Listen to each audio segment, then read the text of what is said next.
Welcome to our series breaking down key changes from the 2025 Tax Reform Act, also known as the One Big Beautiful Bill. I'm Brett Karhoff, CPA and Tax Shareholder at Hungerford CPAs and Advisors. One of the more time-sensitive changes under the Tax Reform Act is regarding the purchase of electric vehicles. There's a tax credit of up to $7,500 for qualifying EVs, but it's set to expire on September 30th, 2025. To claim the full federal EV tax credit, the vehicle has to meet several requirements. The MSRP, excluding freight and handling, has to be under $80,000 for electric vehicles that are SUVs, trucks, or vans, and under $55,000 for sedans and other vehicles. The final assembly has to be in the US, Canada, or Mexico. Your modified adjusted gross income has to be under $300,000 if you file jointly, and under $150,000 for any other filing status.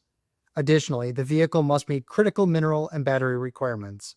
If both the critical mineral and battery component requirements are met, you'll receive the full $7,500. Be sure to confirm those requirements with your dealer.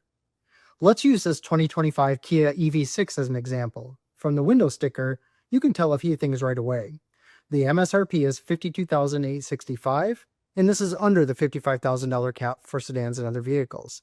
Final assembly, West Point, Georgia, so it qualifies. Now, if your modified adjusted gross income is under the threshold and the vehicle meets the battery mineral rules, well, you'll qualify. The best news is that you don't have to wait until you file your return.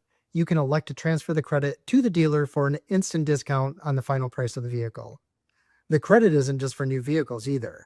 If you purchased a used vehicle directly from a dealer, there's a credit of up to $4,000 available. Don't forget, to qualify for this credit, the EV has to be purchased and delivered before September 30th, 2025. If you're in the market for an EV right now, be sure to plug in with your own CPA to make sure it qualifies. We'd love to hear from you, so drop a comment if you're EV shopping, and be sure to like, share, and subscribe so you don't miss more tax tips and timely updates coming your way.